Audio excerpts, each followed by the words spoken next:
ہم اکثر موسم کی شکایت کرتے رہتے ہیں نا، اور آج کل تو خاص طور پر جبکہ زمین پر شدید موسمی تبدیلیاں ہو رہی ہیں۔ لیکن کیا ہوگا اگر ہم اپنی چھٹی ایسی جگہ پر گزارنے جائیں جہاں 8000 کلومیٹر فی گھنٹے کی رفتار سے ہوائیں چلتی ہوں، یا ٹمپریچر اتنا زیادہ ہو کہ لوہا بھی پگھل جائے؟ موسم اچھا ہو یا برا، یہ ہمارے سیارے کی ریالٹی ہے، اور خلا کی دوریوں میں تو یہ اور بھی شدید صورت میں موجود ہے۔ تو چلے آئیں، آج ہم زمین کے پڑوسیوں کے موسم کا جائزہ لیتے ہیں۔ وینس یا زہرہ سولر سسٹم کا سب سے زیادہ غیر مہمان نواز مقام ہے۔ وینس ایک طرح سے جہنم کی تصویر پیش کرتا ہے۔ وینس کی فضا بہت گہری ہے اور زیادہ تر کاربن ڈائی آکسائڈ پر ہے، اور وینس کا ایئر پریشر زمین کے مقابلے میں 90 گنا زیادہ ہے۔ اس سچویشن کی وجہ سے سورج کی ریڈیشن اس کی فضا میں پھنس جاتی ہے، اور وینس پر ٹیمپریچر 460 سینٹی گریڈ تک جا سکتا ہے۔ لہٰذا اگر آپ وہاں جائیں گے تو چند سیکنڈ میں ہی جل جائیں گے اور کچلے جائیں گے، جبکہ وینس پر بارش انتہائی زہریلے سلفرک ایسڈ یا گندھک کے تیزاب کی ہوتی ہے، جو کسی کی بھی جلد یا اسپیس سوٹ کو جلا دے گی۔ سیارے کے انتہائی زیادہ ٹیمپریچر کی وجہ سے یہ بارش سطح تک پہنچنے سے پہلے ہی بخارات میں تبدیل ہو جاتی ہے۔ لیکن اس سب کے ساتھ ساتھ حیران کن طور پر وینس پر برف بھی ملے گی، مگر یہ وہ برف نہیں ہے جس کے گولے بنا کر آپ ایک دوسرے پر پھینک سکتے ہیں۔ یہ دراصل وینس کی فضا میں بخارات میں تبدیل ہو جانے والی دھاتوں کے باقیات ہیں۔ اور دوسری طرف ہمارے سولر سسٹم کے دوسرے سرے پر آتا ہے گیس سے بنے بڑے سیارے یورینس اور نیپچون۔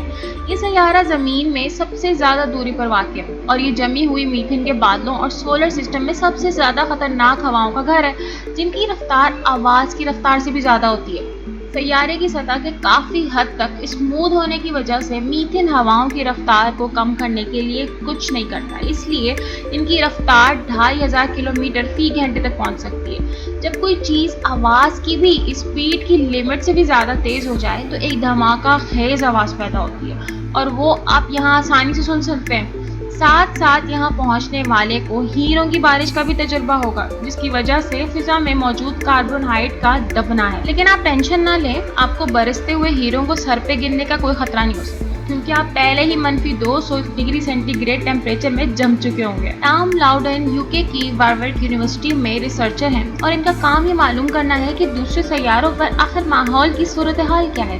ان کے مطابق وینس کا ایٹماسفیئر زمین سے دور رہنے کے لیے شاید سب سے زیادہ مناسب مقامات میں سے ایک ہے۔ یہاں سلفرک ایسڈ کے بادلوں سے اوپر ایک ایسی جگہ بھی آتی ہے جہاں فضا کا دباؤ زمین جیسا ہے۔ آپ اس فضا میں سانس تو نہیں لے سکیں گے، پر اگر آپ نے آکسیجن ماسک پہنا ہو تو شاید آپ کا گزارا ہو جائے۔ ہم سے 63 نوری برس دور گہری نیلی دنیا ہے۔ اس کا موسم شاید کسی بھی سیارے کے موسم سے زیادہ خطرناک ہے، دیکھنے میں خوبصورت ترین لیکن تباہ کن حد تک خطرناک۔ یہاں ہواؤں کی رفتار 8000 کلومیٹر فی گھنٹے تک ہو سکتی ہے، اور ہماری زمین کے مقابلے میں یہ سیارہ اپنے سورج سے 20 گنا زیادہ قریب ہے، اس لیے اس کی فضا میں ٹیمپریچر 1600 ڈگری سینٹی گریڈ ہے، یعنی پگھلے ہوئے لاوے جیسا۔ لاؤڈن کہتے ہیں کہ اس سیارے پر ہمارے زمین کے پتھر لکوڈ یا بخارات میں بدل جائیں گے۔ اس کے علاوہ یہاں پر پگھلے ہوئے شیشے کی برسات بھی ہوتی ہے، صرف اوپر سے نہیں بلکہ چاروں طرف سے۔ زمین کے سائز کے سیارے کائنات میں ایم ڈوارف یا ریڈ ڈوارف کہلانے والے ستاروں کے گرد چکر لگاتے ہیں۔ تو ان پر زندگی گزاری جا سکتی ہے یا نہیں، یہ تو ایک الگ سوال ہے۔ کسی سیارے کے مناسب حد تک گرم ہونے اور یہاں لکوڈ کی موجودگی کے لیے یہ ضروری ہے کہ اس کے مدار کا دورانیہ اور اس کے اپنے ہی محور پر گھومنے کا دورانیہ ایک ہی جیسا ہو۔ اسے ٹائیڈل لاکنگ کہتے ہیں، اور ہمارا چاند ہماری زمین کے گرد ایسے ہی گردش کرتا ہے۔ تو اس طرح آپ کو ایک حصے پر مستقل سورج کی روشنی اور دوسرے حصے پر مستقل رات ملتی ہے۔ جب آپ کمپیوٹر ماڈلز بناتے ہیں تو آپ دیکھتے ہیں کہ طوفان دن سے رات والے حصے میں داخل ہوتے ہیں، تو دن والی جانب کوئی بھی لکوڈ پانی بخارات بن کر بادل بن جائے گا، اور رات والی جانب جا کر جم جائے گا، اور پھر برف باری ہوگی۔ اس لیے آپ کے پاس ایک طرف صحرا ہے اور دوسری طرف آرکٹک جیسا ماحول ملے گا۔ تو اب آپ کو پتہ چلا، زمین کی برائیاں کم کیا کریں، اور زمین کے ایٹماسفیئر کو بھی برا بلا نہ کہیں، کیونکہ زمین جیسی اور کوئی جگہ نہیں ہے۔